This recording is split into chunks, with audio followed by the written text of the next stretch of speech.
Ay, talikod. Check. Tira. Okay. Gwapo ganun siya. Kita na tumat-tumat.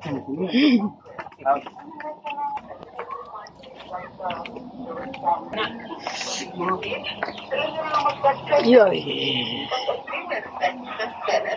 Would be further to extend this side na kasi na ano na nga tayo.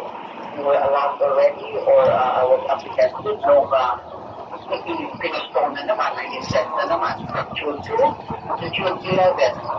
So ngayon, ito nang sinasabi na mag-release ka daw sa June 11 at release na what will happen there.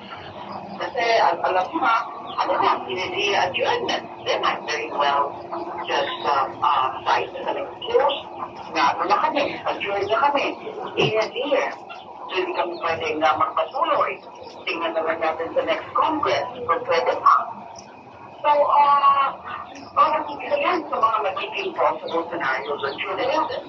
So in the press course kanina, the Senate President should have been more direct, more certain, more definitive, and yung sasabihin niya na ito namin ito, it's a constitutional duty, responsibility that we cannot shut out. Kaya, tutuloy na talaga namin ito. Kahit mag-adjourn natin yung regular session, yung regular Congress, kasi nga, iba ito, tapos sa impeachment. Kaya hindi ito ordinaryong legislative function ng Kongreso o ng Senado. Yes. Oh, muna po. Ang isa po ba yung sinasabi ko na tapos? Nagkakabit na lang yan ng prosecution.